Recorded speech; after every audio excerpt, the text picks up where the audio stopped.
Hello students, कैसे हैं आप सब। उम्मीद करते हैं स्वस्थ होंगे। तो आज हम इलाहाबाद वाले सेट में उसके आगे जहां तक कर चुके थे, 3 नंबर वाले क्वेश्चन में मैं एक क्वेश्चन बता दिया था। उसके आगे जो न्यूमेरिकल है, जो भी पूछने की प्रबल संभावना है उस टाइप के क्वेश्चन को, वो वाला सीरीज लेके आया हूँ। उम्मीद करते हैं आप अपना पूरा का पूरा प्यार बरसाएंगे इस पे भी, क्योंकि यह जो क्वेश्चन है बहुत ही इंपॉर्टेंट है और बार बार पूछा हुआ है। और इस साल वाले केस पेपर में इसको प्रोबेबिलिटी ज्यादा दी गई है कि हो सकता है हुबहू एक क्वेश्चन क्या हो जाए, लड़ जाए। तो कहने का मतलब ये है मेरे बाबू कि जो क्वेश्चन हुबहू ये लड़ जा रहे हैं तो उसको तो आप छोड़िएगा नहीं। ठीक है, क्योंकि जब मेहनत कर ही रहे हो तो जो बताया जा रहा है उसके अकॉर्डिंग कीजिए। ठीक है भाई, ऐसे नहीं बताया जा रहा है। पिछले बार भी लड़ा है, इस बार भी लड़ेगा, ये तो उम्मीद की जा रही है। लेकिन आपको कहीं से कोई क्वेश्चन छोड़ना नहीं है। यह स्क्रीन पे जो क्वेश्चन दिख रहा है ये 3 नंबर का है। देखो, 3 नंबर के लिए थियरी लिखना होगा ना, तो थियरी में बहुत ज्यादा लिखना होता है। तो मैं कहूंगा अगर आपको 3 नंबर में न्यूमेरिकल दिख रहा है ना, तो पहले न्यूमेरिकल कर लेना। अगर आ रहा होगा तो भाई, नहीं आ रहा अलग बात है।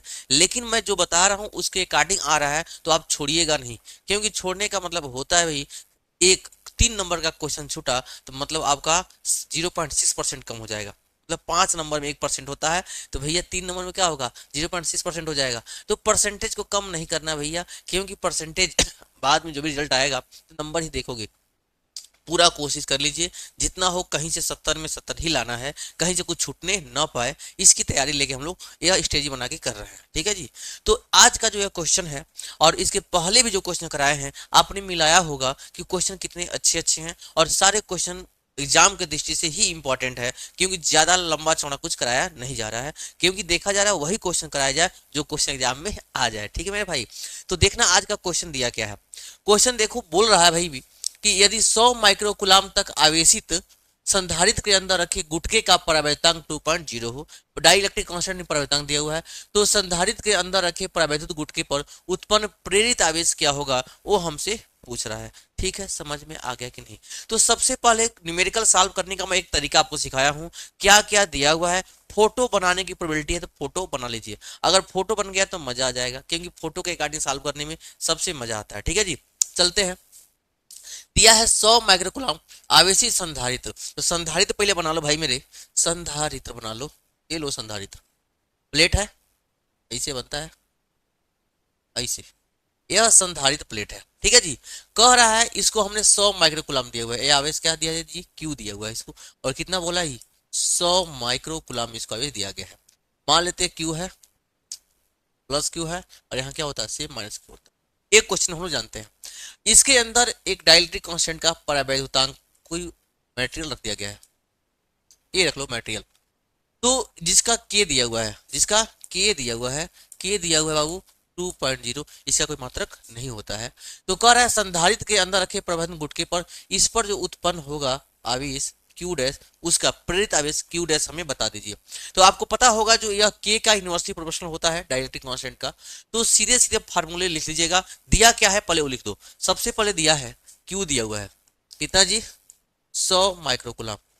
आंसर माइक्रोकुलाम में लाना है कि कुलाम में लाना है, आपके ऊपर डिपेंड करता है। ये दिया है 100 माइक्रोकुलाम। और क्या दिया जी, के का मान दिया हुआ है, के का मान दिया है 2.0। और हमसे पूछ रहा है क्यू डैश का मान कितना होगा, इस पे प्रेरित आवेश कितना हो जाएगा, यह क्यू डैश का मान।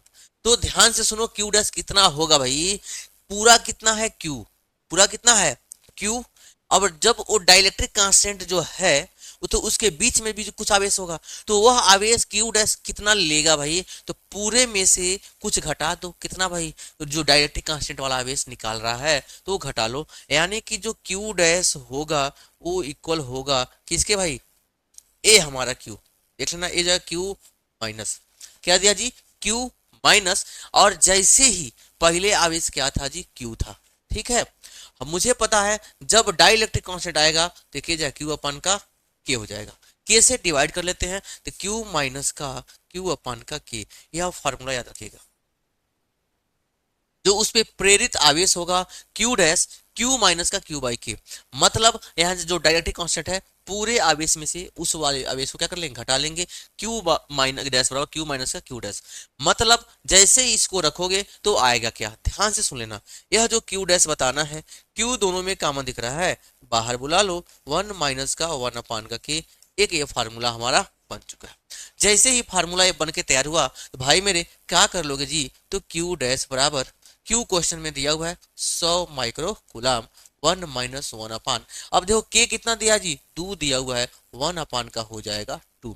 ये देखो Q dash equal to 100 bracket में, यह एक में से आधा जाएगा, कुछ नहीं, एक मान लो, 2 करने 2 माइनस 1 करने 1, 2 करने हो जाएगा 2, तो ये हो जाएगा क्यू डैश बराबर हाई हो जाएगा 100, 2 में से 1 गया 1, 1/2, काटना आता हो 2 करने 2, 2 पंचम 10, आई हो जाएगा 50, यानी कि जो हमारा क्यू डैश आ जाएगा कितना जी, 50 माइक्रोकुलाम, 50 माइक्रोकुलाम हो जाएगा। माइक्रो को चेंज करना चाहते हो तो जो क्यू डैश है वो जो हो जाएगा 50 गुणे 10 की पावर माइनस 6 कुलाम, ठीक है जी, 50 गुणे 10 की पावर माइनस 6 कुलाम लिखो, या 50 माइक्रोकुलाम, आंसर बिल्कुल सही दिया हुआ है। बताओ 4 लाइन का क्वेश्चन है और 3 नंबर में दिया हुआ है, कितना आसान है भाई मेरे, इतना आसान दिया हुआ है, इसलिए आप इसको छोड़ने की गलती मत करिएगा। तो फिर से एक बार सुन लो, बोल रहा है कि एक संधारित्र है, क्या दिया जी, एक संधारित्र दिया हुआ है, तो बोल रहा है इसको आवेशित किया गया कहां तक, 100 कुलाम तक, कितना दिया गया जी, 100 माइक्रोकुलाम इसको आवेश दिया गया है। तो इसके अंदर एक गुटका रख दिया गया है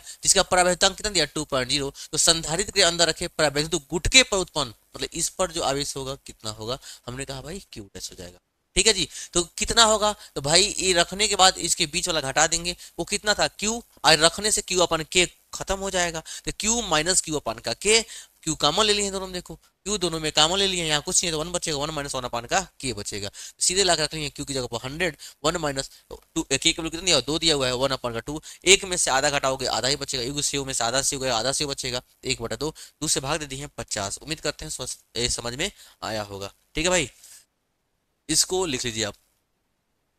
इसके बाद देखिए, इसके बाद जो दिया हुआ अगला क्वेश्चन हम लोग का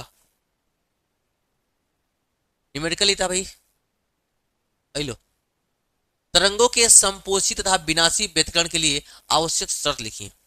देखो भाई, विनाशी और संपोषी व्यतिकरण आप पढ़े होगे, जब जो तीव्रताएं हैं जा रही हैं I1 I2 कैसे मिल रही हैं, जब समान कला में थी मिलती है तो कुछ ज्यादा मिलती है, विपरीत कला में होगी तो कम मिलेगी, यानी एक जब मैक्सिमम तीव्रता मिलेगी, तो ध्यान से सुनो, हम आपको समझा दे रहे हैं शॉर्ट में, चार्ट में समझा रहे हैं, चार्ट में ध्यान से सुन लो, पहला है संपोषी, पहला है जी समपोषी व्यतिकरण, व्यतिकरण, दूसरा क्या दिया जी, विनाशी व्यतिकरण, विनाशी व्यतिकरण। अब ध्यान से सुनना, इसमें कंपैरेटिव स्टडी करोगे बिल्कुल आसान है, फिगर पहले बना लो कि होता क्या है, संपोषी व्यतिकरण में होता क्या है भाई, इसमें जो होती है तीव्रता अधिकतम होती है, तीव्रता क्या होगी जी, अधिकतम होती है, तीव्रता अधिकतम होती है, और इसमें तीव्रता क्या होती है जी, मिनिमम होती है, तीव्रता न्यूनतम होती है या जीरो हो सकती है, न्यूनतम हो सकती है या जीरो हो सकती है। अब ध्यान से सुनना, फिगर समझना बाबू मेरे, ए फिगर देखना, ए ऐसे आती है, वेव आ रही है, फिर प्लस एक तो और वेव आ रही है, ऐसे आ रही है, दोनों सेम कला में है, दोनों सेम कला में है, तो जो तीसरका मिलेगा ना इसके थ्रू जो वेव मिलेगा तो क्या होगा, बढ़ के मिलेगा। देखो अगर मान लें हाई 5 है, हाई 6 है, हाई 4 है, हाई 6 है, हाई 4 है, हाई 5 है, तो ये भी यहाँ से उठेगा 5, हाई उठेगा 6, तो 6 5 कितना हो जाएगा, 11 हो जाएगा, ऐसे मिलेगा, क्या मिलेगा जी, ऐसे मिलेगा, बढ़ के मिलेगा। ये है क्या है, तीव्रता क्या होगी, अधिकतम होगी। यह कंडीशन किसका है जी, समपोषी का है, समपोषी का कंडीशन है। जब समान रूप का एक चीज और है, सबसे पहले व्यतिकरण की घटना होती कब है, कि व्यतिकरण की घटना होने के लिए, सुन लो, कि व्यतिकरण की घटना होने के लिए जो दो लाइट सोर्स है दोनों का आयाम सेम होना चाहिए, तीव्रता सेम होना चाहिए। तो भैया देख लो, अगर सेम सेम आगे बढ़ रहा है तो क्या होगा, बढ़ के मिलेगा, थोड़ा थोड़ा था ज्यादा मिल गया, 6 5 11, ये मैं वैल्यू आपको लिखना नहीं है, समझाने के लिए मैं बताया हूं। अगर ये 5 है और 6 है तो कितना मिल जाएगा, 11, मतलब बढ़ के मिलेगा तीव्रता इसकी, ठीक है भाई, तो तीव्रता अधिकतम मिलेगी, ये होता है समपोषी व्यतिकरण। इसका फॉर्मूला क्या होता है भाई मेरे, आपको पढ़ाया गया है, I equal to I1 plus I2 plus 2 under root I1 I2 cos phi, एक ये फॉर्मूला बताया गया है। I equal to I1 plus I2 plus 2I1 I2 cos pi बताया गया है। तो यहां से देखो फाई क्या होगा जी, यहाँ जो फाई होगा, फाई हो सकता है 0, फाई हो सकता है 2 पाई, मतलब कास कितने की वैल्यू मैक्सिमम होगी, तो कास 0 की वैल्यू मैक्सिमम होती है 1, और उसके बाद कास 90 की वैल्यू क्या हो जाएगा, 0 हो जाएगा। भाई आपको पता होना चाहिए कास 0 की वैल्यू मैक्सिमम होती है 0, फिर 2 पाई, फिर से 4 पाई। तो यहाँ से फार्मूला आता है फाई इक्वल टू 2n पाई, यही कंडीशन है। फाई इक्वल टू 2n पाई, जहां n बराबर 0 1 2 3 4 एंड सो ऑन। ठीक है, यही शर्त है संपोषी व्यतिकरण का। ध्यान से सुन लीजिएगा, फार्मूला है आई बराबर I1 प्लस I2 प्लस 2 कास फाई। अब बोल रहा है कि फाई कितना होना चाहिए बाबू समपोषी के लिए, अधिकतम आएगा कब, जब कास 0 होगा, क्योंकि कास 0 की वैल्यू होती है मैक्सिमम होती है, 0 हो सकता है 2 पाई हो सकता है 4 पाई हो सकता है। तो इसी को इतना न लिख के शॉर्ट में लिखते हैं फाई इक्वल टू 2n पाई, यही हमारा कंडीशन है समपोषी का कंडीशन। ठीक है जी, ये है 2n पाई। n की जगह पर 0 रखोगे, 0 रखोगे तो 0 मिल जाएगा, 1 रखोगे तो 2 पाई, 2 रखोगे तो 4 पाई, 3 रखोगे तो 6 पाई, 4 रखोगे तो 8 पाई, 5 रखोगे तो 10 पाई, ऐसे लगता रहे मिलता जाएगा। ये है हमारा समपोषी का कंडीशन। तो आप फिगर बनाओगे, लिख दोगे, अब पूरा ऐसे डायग्राम बना दिखा दोगे, एग्जामिनर खुश हो जाएगा। एग्जामिनर को खुश करना है भाई, क्योंकि उसको ज्यादा लेंदी नहीं दिखाना है, जितना शार्ट में जो चीज उचार है वही दिखा दीजिएगा, तुरंत नंबर मिल जाएगा। ठीक है जी, अब यहाँ ध्यान सुनना, संपोषी के बाद आता है विनाशी व्यतिकरण। इसमें तीव्रता क्या है, न्यूनतम हो या तो 0 हो सकती है। यहाँ देख लो भाई, इसका भी फिगर बनाना थोड़ा सा। ये पहला वेव है, ऐसे जा रहा है। अब देखो दूसरा क्या होगा जी, देखो भाई प्लस से स्टार्ट हुआ है, ये कहाँ से स्टार्ट हो रहा है, ऐसे हो रहा है, उल्टा स्टार्ट हुआ है। ठीक है, अब देखो जब इसका रिजल्टेंट मिलेगा, हो सकता है थोड़ा सा ऐसे मिलेगा, या तो मिनिमम मिलेगा या तो 0। ये क्या हो जाएगा, या तो मिनिमम मिलेगा या तो क्या मिलेगा, 0 मिलेगा इसकी तीव्रता। इस कंडीशन में देखो, अगर मैं मान लेता हूं हाई है प्लस में 5, आई है माइनस में 4, जब दोनों मिलेगा हाई 5 और -4, ये कितना हो जाएगा, प्लस में 1, बहुत कम मिलेगा। दोनों अगर बराबर हो जाए +5 या -5, ये क्या हो जाएगा, 0 हो जाएगा, यानी सीधा स्टेट मिल जाएगा, इसे ऐसे सीधे मिल जाएगा। बात समझ में आ गई। इस कंडीशन में जो रिजल्टेंट मिल रहा है वह मिनिमम मिल रहा है या तो 0 के बराबर मिल रहा है। इस कंडीशन को क्या बोलते हैं जी, विनाशी व्यतिकरण। इसका भी सेम फार्मूला है, I equal to I1 plus I2 plus 2√I1 I2 cos का फाई। बात समझ में आ गई।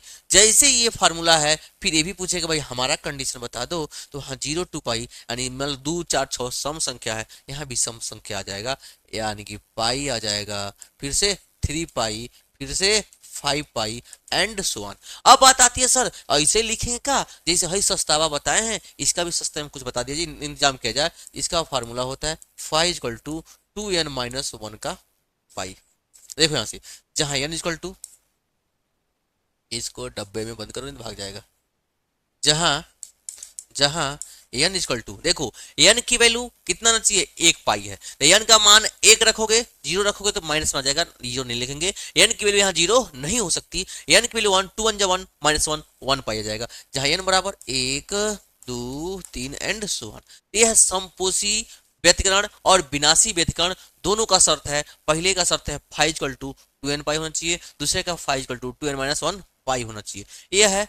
अब एक क्वेश्चन पूछता है कि व्यतिकरण का कंडीशन क्या होगा, व्यतिकरण के लिए शर्त क्या होगा, तो उसका आयाम सेम होना चाहिए, तीव्रता सेम होना चाहिए, वो अलग शर्त है, वो अलग चीज है, वो लिख करा दिया गया है। यहाँ बोला है कि समपोषी और विनाशी के लिए क्या शर्त है, तब आप ये दोनों लिखोगे।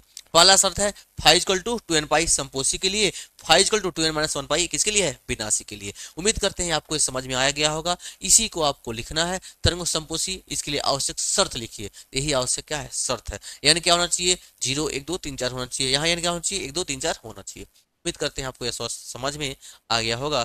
तो इतना कर लीजिए, इतना कर लीजिए, तो आगे चलते हैं। अगला क्वेश्चन क्या दिया हुआ भाई, अगला क्वेश्चन क्या दिया हुआ है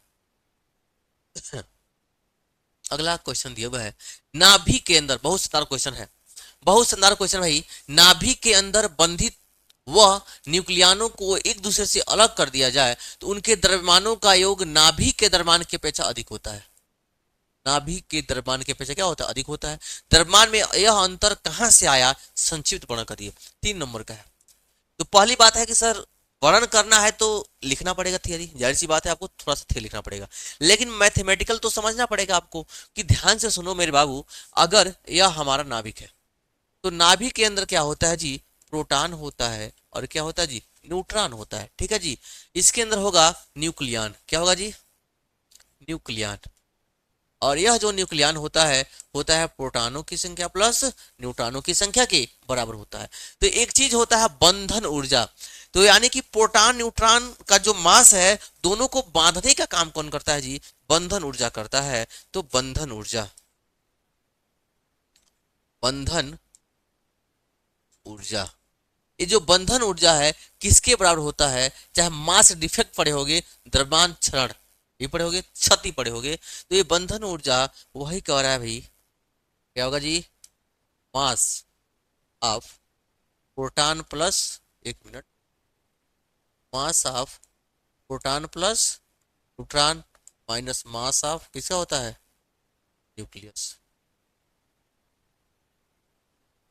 यह जो बंधन ऊर्जा होती है E बराबर mc²। और आइंस्टीन, आप पढ़ोगे आइंस्टीन द्रव्यमान ऊर्जा समीकरण, द्रव्यमान ऊर्जा समीकरण क्या होता है जी, E बराबर क्या होता है, mc²।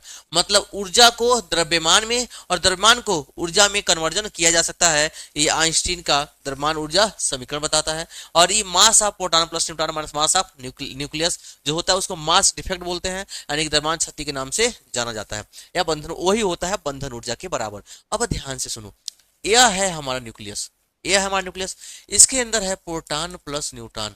ये क्वेश्चन में अब देखो, ये फिगर के साथ साथ क्वेश्चन पढ़ना एक बार। बोला है नाभिक के अंदर बंधित न्यूक्लियनों को एक दूसरे से अलग करने पर, मैं इस दोनों को अलग कर रहा हूं, प्रोटॉन को अलग कर रहा हूं, न्यूट्रॉन को अलग कर रहा हूं।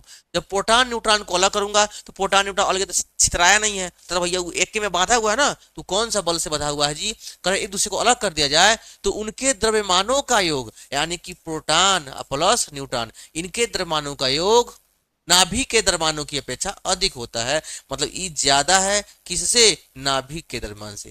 ध्यान से समझना, नाभिक के द्रव्यमान से क्या होगा जी, ज्यादा होगा प्रोटॉन प्लस न्यूट्रॉन का द्रव्यमान। इतनी बात समझ में आ गया। सबसे पहले क्वेश्चन समझना है कि किया क्या है।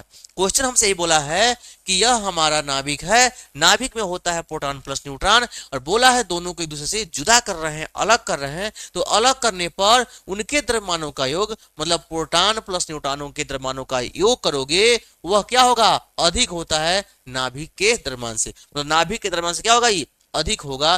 द्रव्यमान में यह अंतर क्यों आता है, कहां से आता है, इसी का हमें क्या करना है, वर्णन करना है। तो आप पहले इतना तो समझ ही गए होंगे कहां क्या हमसे पूछा हुआ है। ठीक है जी, न्यूट्रॉन प्लस प्रोटॉन होता है क्या बाबू, देखो न्यूट्रॉन प्लस प्रोटॉन ये जुड़ता है किस, तो क्या बनाता है, नाभिक बनाता है ना, और नाभिक बनता है तो उसके अंदर कुछ एनर्जी होती है जिसका नाम है बंधन ऊर्जा। क्या है जी, बंधन ऊर्जा।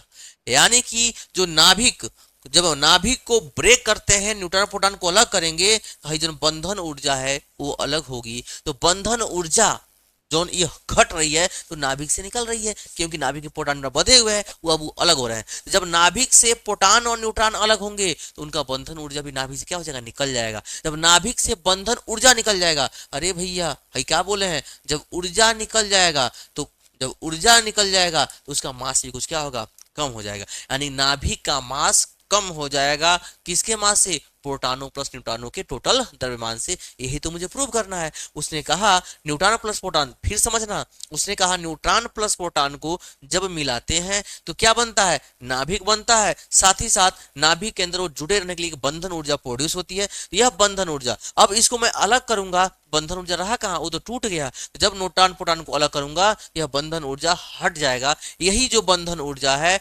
द्रव्यमान में कन्वर्ट हो जाएगा, किसके पास चल जाएगा, न्यूट्रॉन प्लस प्रोटॉन के पास, और नाभिक का कम हो जाएगा। तो न्यूट्रॉन प्लस प्रोटॉन का योग क्या हो जाएगा, नाभिक के द्रव्यमान से अधिक हो जाएगा। इसी को लिखना है, ये समझाने के लिए आपका। अब आपका थियरी पार्ट देखो यहाँ भाई रेडीमेड में दिया है। देखो नाभिक के भीतर न्यूक्लियनों को अलग करने पर उनका द्रव्यमान योग बढ़ने का कारण नाभिकीय बंधन ऊर्जा है। जो मेन रीजन क्या है जी इसका, यही है नाभिकीय बंधन ऊर्जा। इतना आप याद कर लेंगे कि मेन रीजन क्या है जी, नाभिकीय बंधन ऊर्जा। करें जो आइंस्टीन के द्रव्यमान ऊर्जा समीकरण E बराबर mc² के अनुसार द्रव्यमान में परिवर्तित हो जाता है। मतलब जो ऊर्जा है किसमें, द्रव्यमान में परिवर्तित हो जा रहा है।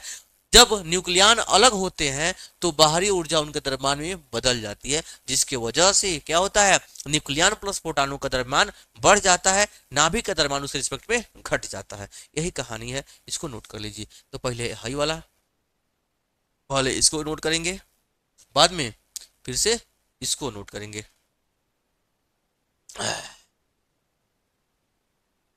अब देखो इसके बाद क्या दिया हुआ है, इसके बाद दिया हुआ है एक एल लंबाई की धातु की छड़ है। ध्यान सुनना, एक एल लंबाई की, यह एल लंबाई हो गया, एल लंबाई की धातु की छड़ है। इस एल लंबाई के धातु की छड़ का कोणीय आवृत्ति से अपन एक सिरे पर तक घूर्णन कर रही है, अपन एक सिरे पर घूर्णन कर रही है, ऐसे घूम रही है, ऐसे घूम रही है। तो घूमने का उसका कोणीय आवृत्ति क्या दिया जी, ओमेगा दिया है। कितना दिया जी, ओमेगा दिया हुआ है। चुंबकीय क्षेत्र बी छड़ के घूर्णन अक्ष के समांतर, गुड, अक्ष के समांतर है इसका बी।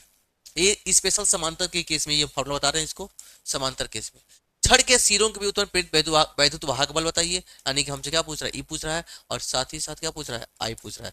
यानी हमसे ई पूछ रहा है और आई, मतलब एक तरह से कह लो कि क्या है, डेरिवेशन है।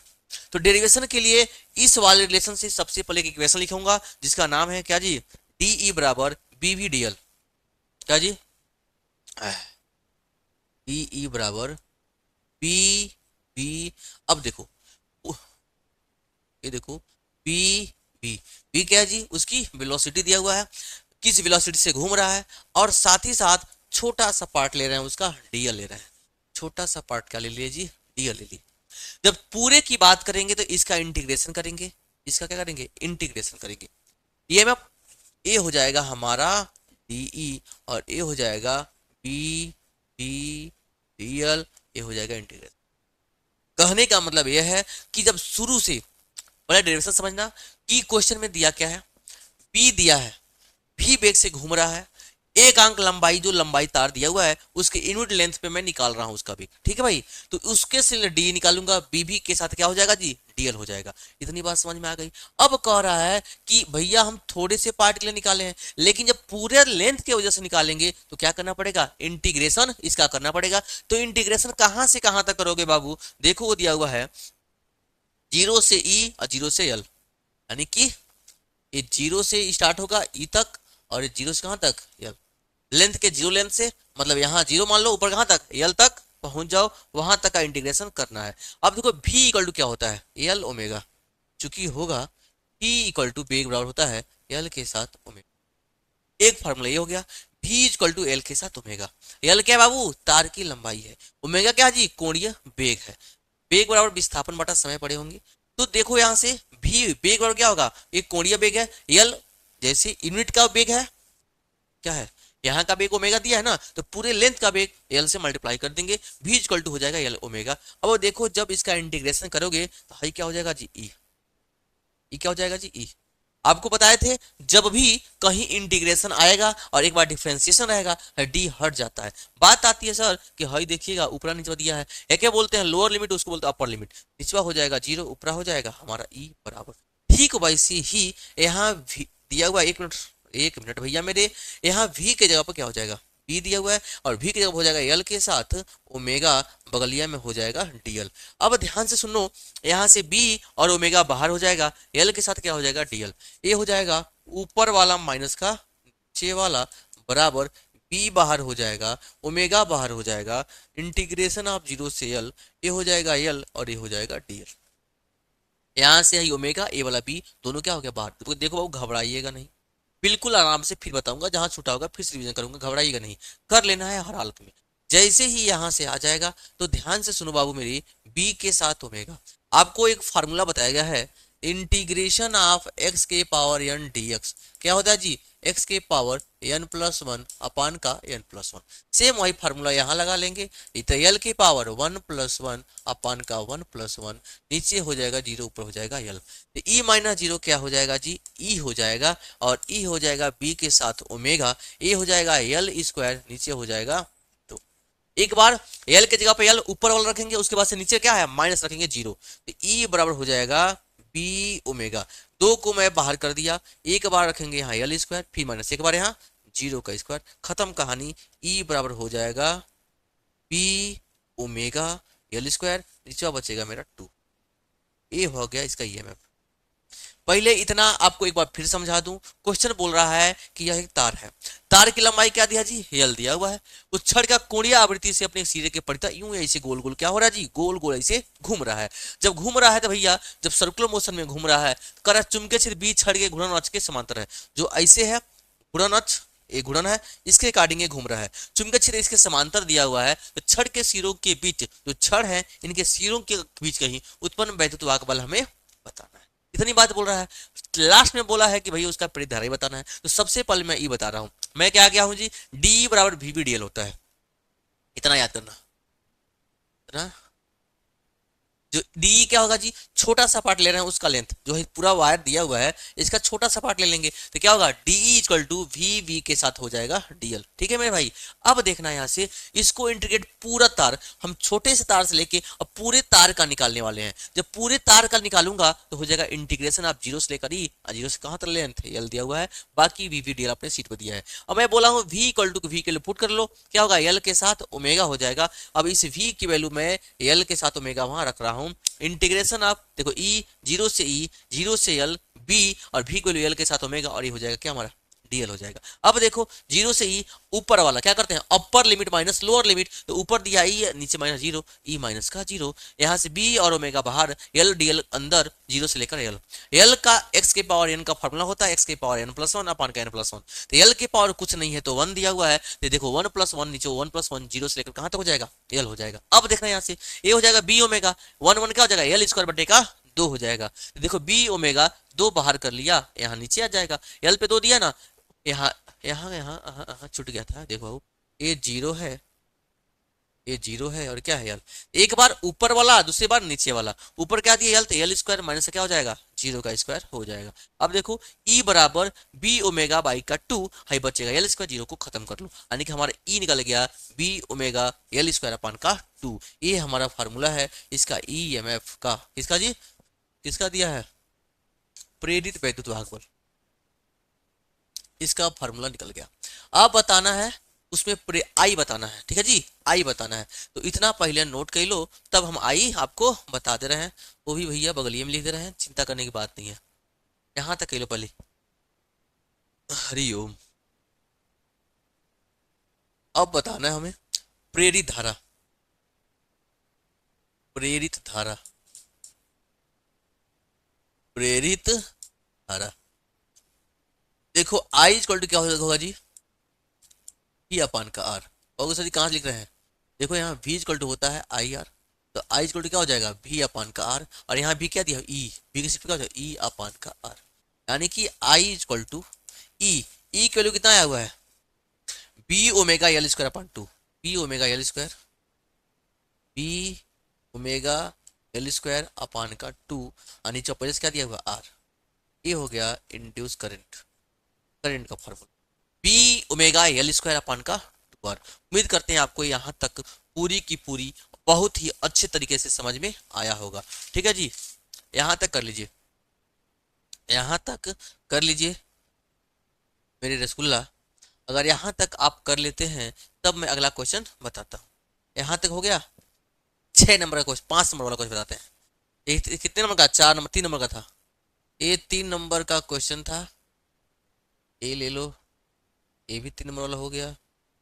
अब देखो पांचवे का पहला, पांचवे का पहला, वैद्युत संबंधी किरचॉफ के दोनों नियमों का वर्णन करिए। भैया मैं इसको कई बार कराया हूँ, कई बार कराया हूँ, फिर से करा दे रहा हूँ, ठीक है, क्योंकि कुछ लोगों को पास वीडियो ये पहली बार पहुंचा है, तो आज यहाँ देख लेंगे, ठीक है भाई। तो आप देखो ये मोस्ट इंपॉर्टेंट है, हर एक सेट में दे रहा है, मतलब कुछ तो है इसके अंदर तुम भाई, इस पे या तो न्यूमेरिकल पूछ लेगा या तो ये सीधे से थ्योरी पूछ लेगा।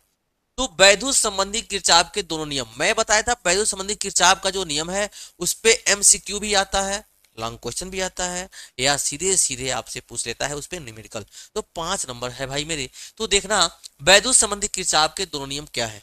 वैद्युत संबंधी किरचॉफ का जो नियम है, इन्होंने कुल 2 नियम दिया था। कितने नियम जी? 2 नियम। तो प्रथम नियम क्या है? सबसे पहले हम बात करेंगे कि प्रथम नियम क्या है। प्रथम नियम का कुछ नाम दिया गया है संधि का नियम। संधि का नियम। प्रथम नियम क्या है जी बाबू मेरे? संधि का नियम है। इसको इंग्लिश में बोलते हैं जंक्शन रूल। जंक्शन, आपके जो निकटतम रेलवे स्टेशन है वही ये भी जंक्शन, यह है जंक्शन रूल। तो जंक्शन रूल किरचॉफ ने क्या बोला था? किरचॉफ ने कहा कि किसी संधि से होकर गुजरने वाली समस्त धाराओं का बीजगणितीय योग शून्य होता है। तो यही बोला कि किसी संधि से होकर, देखना, किसी वैद्युत परिपथ में, किसी वैद्युत परिपथ में, क्या बोला जी?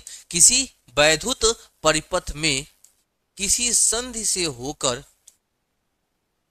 किसी संधि से होकर, किसी संधि से होकर गुजरने वाले, किसी संधि से होकर गुजरने वाले समस्त धाराओं, गुजरने वाले समस्त धाराओं का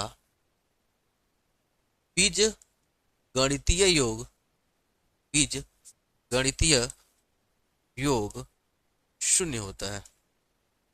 बीज गणितीय योग शून्य होता है। अर्थात, अर्थात, अर्थात summation of I equal to क्या होगा? 0। ये इन्होंने बताया था। ठीक है जी। आई बराबर क्या हो जाएगा जी? 1 से लेकर कहां तक हो? 1 तक दिया होगा। अब ध्यान से सुनो, इन्होंने अपने पहले रूल में क्या बोला कि किसी वैद्युत परिपथ में किसी संधि से होकर गुजरने वाले समस्त धाराओं का बीजगणितीय योग क्या होता है? शून्य होता है। इसको बोलते हैं आवेश संरक्षण का नियम। क्या है जी? नोट, ये क्या बताता है जी? आवेश संरक्षण का नियम बताता है। आवेश संरक्षण ये सिद्धांत, आवेश संरक्षण का नियम बोलते हैं, यह आवेश संरक्षण के सिद्धांत पर आधारित है। सिद्धांत पर क्या है जी? आधारित है। आवेश संरक्षण के सिद्धांत पर क्या है जी? आधारित है। इतनी बात आपको समझ में आ गई। ये पहला नियम है, जंक्शन रूल के नाम से जानते हैं। तो भैया आप जरूर याद कर लीजिएगा, किसी संधि से होकर गुजरने वाली समस्त धाराओं का बीज गणितीय योग शून्य होता है। तो इसका स्क्रीनशॉट लीजिए। तो मैं अगला फोटो खींचूं भैया, इसका पीका बना दो। चलो भाई, अब ध्यान सुनना, आखिर कैसे ये रूल फॉलो करता है भाई। यहाँ ध्यान से सुनो, यहाँ एक संधि है, यहाँ एक संधि है। इस संधि से कुछ धाराएं निकल रही हैं, आ रही हैं, और कुछ धाराएं क्या जा रही हैं। अब ध्यान सुनना, ये है हमारा संधि जंक्शन। मान लो ऐसे आ रहा है, ऐसे जा रहा है, ऐसे जा रहा है, ऐसे आ रहा है, ऐसे जा रहा है, ऐसे जा रहा है, ऐसे जा रहा है। ठीक है, ऐसे तीर बना लेना। जरूरी नहीं है कि सब एक साइड में हो। मान लेते हैं ये I1 है, यह I2 है, I3 है, I4 है, I5 है, I6 है, I7 है। 7 करंट इसमें दिया हुआ है। तो मैं कहूं इस पर संधि का नियम अप्लाई करो, तो कैसे अप्लाई करो भैया? मैं आपको बताया हूं, अगर तुम्हारे पास कुछ आ रहा है, जैसे तुम्हारे पापा पैसा दे रहे हैं, तुम रखते जा रहे हो, रखते जा रहे हो, तो पॉकेट में भरेगा। अब पैसा में दे दिए, अब तुम रूम लेकर रहते हो, एक बार 5,000 मिल गया है, रूम रेंट है, ये वाला फीस है, वो वाला फीस है, रोज निकल रहा है, तो घट रहा है कि बढ़ रहा है? जब पॉकेट से बाहर निकलेगा तो नेगेटिव, और जब पॉकेट में आएगा तो पॉजिटिव। ठीक उसी प्रकार जो संधि के पास आ रहा है वो प्लस होगा, जो संधि के बाहर जा रहा है वो क्या हो जाएगा? माइनस हो जाएगा। बात इतनी समझ में आ गई? अब देखना यहाँ से, अब देखो I1 अंदर आ रहा है, क्या होगा जी? I1 अंदर आ रहा है भाई, I1 अंदर आ रहा है। जब I1 अंदर आएगा तो प्लस का हो जाएगा I1। फिर देखो I2 बाहर जा रहा है, माइनस का हो जाएगा I2। I3 भी बाहर जा रहा है, माइनस का हो जाएगा I3। I4 अंदर आ रहा है, प्लस का हो जाएगा I5। I5 भी देखो अंदर जा रहा है, ये हो जाएगा प्लस का, ये तो लिख ली। I4 भी, एक मिनट भैया मेरे, I4 भी अंदर है और I5 भी अंदर है। I6 बाहर जा रहा है, माइनस का I6, माइनस का हो जाएगा I6, और I7 भी बाहर जा रहा है, माइनस का I7 इक्वल टू क्या हो जाएगा जी? 0। मतलब जो अंदर जा रहा है उसको प्लस के साथ और जो बाहर निकल रहा है उसको माइनस के साथ लिख लीजिएगा। सारे प्लस वाले को एक पास कर लीजिए, i1 है प्लस का i4 है प्लस का i5 है, इक्वल हो जाएगा। माइनस का i2, देखो माइनस का i2 है उस पार जाएगा, रोड के उस पार भेजेंगे, प्लस का हो जाएगा i2। माइनस का i3 है प्लस का हो जाएगा i3, प्लस का माइनस है प्लस का i6, माइनस है प्लस का i7, ये लिख लो। तो यहां से एक और चीज मिल गया, आने वाली संधि की तरफ आने वाली सभी धाराओं का योग बराबर संधि से बाहर जाने वाली सभी धाराओं का योग। लिखोगे, यहां से एक और रूल मिल गया, संधि के तरफ आने वाली समस्त धाराओं का योग, ये सब आने वाली है। i1 देखो, i1 i4 i5, i1 देखो i1 है, i4 है, i5 आने वाली है, बाकी सब क्या है, जाने वाली है। कैसे लिखोगे जी, संधि की तरफ आने वाली समस्त धाराओं का योग बराबर संधि से दूर संधि से दूर जाने वाली संधि से दूर जाने वाली संधि से दूर जाने वाली समस्त धाराओं का योग। नया, आने वाली बराबर जाने वाली, आने वाली बराबर क्या हो गया, जाने वाली। तो ये भी लिख सकते हो कि संधि की तरफ आने वाली समस्त धाराओं का योग बराबर संधि से बाहर दूर जाने वाली सभी धाराओं का योग आपस में क्या होता है, बराबर होता है। यह आवेश संरक्षण के सिद्धांत पर कार्य करता है। ये पहला हो गया रूल नंबर फर्स्ट। इतना खींच लीजिए तो रूल नंबर सेकेंड बताऊं मैं। रूल नंबर सेकेंड, अब देखो, अब रूल नंबर सेकेंड क्या कहता है, केबीएल बोलते हैं, केबीएल, किरचॉफ का द्वितीय नियम। क्या लिखेंगे जी, किरचॉफ का द्वितीय नियम है, किरचॉफ का द्वितीय नियम, या इसको बोलते हैं लूप का नियम। क्या बोलते हैं जी, लूप का नियम, या इसी को बोलता है केवीएल। केवीएल, केबीसी नहीं भाई, केबीएल है, किरचॉफ वोल्टेज लॉ के नाम से इसको हम लोग जानते हैं। कौन सा लॉ जी, केबीएल लॉ है। अब ध्यान से सुनो, यह लॉ हमें क्या कहता है, थोड़ा सा धैर्य रख के समझ लीजिए। यह लॉ कहता है कि किसी भी बंद परिपथ में यानी किसी लूप में समस्त धाराओं और उनके संगत प्रतिरोधों का गुणनफल, वही बोलने का, गुणनफलों का बीजगणितीय योग उनके समस्त विद्युत वाहक बलों के बीजगणितीय योग के बराबर होता है। तो फिगर बना दो, मैं सबसे पहले, सारा गेम फिगर का भाई मेरे, फिगर ध्यान से समझ लेना।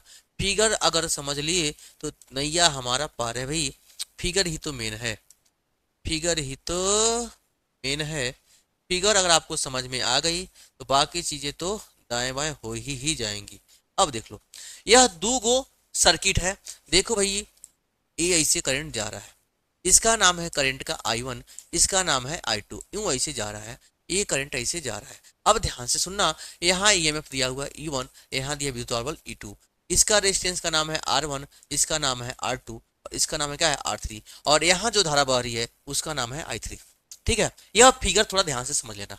जैसे ही करंट i3 है, इसके पास दोनों आएंगे भाई, इधर से i2 उधर से i1, दोनों आएंगे, जुड़ जाएंगे, i1 प्लस का क्या हो जाएगा जी, i2। इसके अंदर जो i3 धारा बहेगी वो क्या हो जाएगा, i1 प्लस का i2। इस तरह से कुल दो लूप मिले, ये पहला लूप है भाई, मान लेंगे ऐसे ही जाएगा, ऐसे लूप नंबर 1, ऐसे करंट फ्लो कर रहा है, लूप नंबर क्या हो जाएगा, 2। दो लूप है इसलिए इसका नाम पड़ेगा लूप का नियम। उन्होंने बोला कि किसी लूप में, किसी बंद लूप में, क्या बोला था जी, लिखोगे कैसे, किसी बंद लूप में, किसी बंद लूप में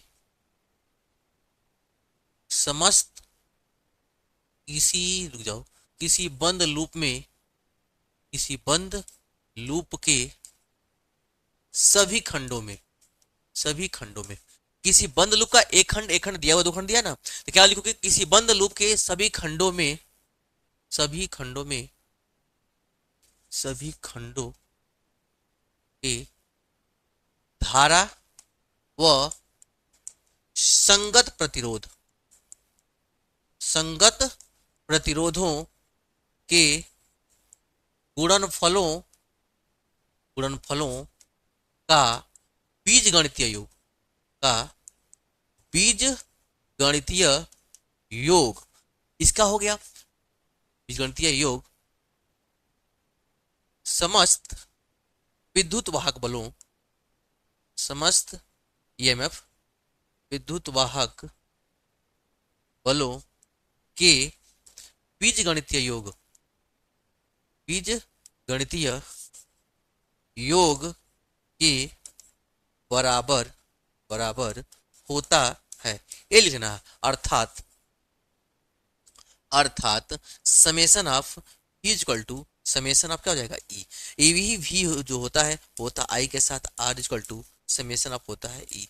अब ध्यान से सुन लो, यही दिया हुआ फार्मूला आई आर, मतलब प्रत्येक खंड में आई आर का गुणनफल कर लो, साथ ही साथ बोला है उनका बीजगणितीय योग होना चाहिए, तो साइन के साथ लीजिएगा, साइन के साथ लीजिएगा तब जाके होगा। हमने क्या बोला जी, किसी बंद लूप के सभी खंडों के धारा, सभी खंडों के धारा व संगत प्रतिरोधों के गुणनफलों का बीजगणितीय योग समस्त विद्युत वाहक बलों के बीजगणितीय योग के बराबर होता है, अर्थात summation of B equal to summation of E होता है, summation of I R summation of E होगा।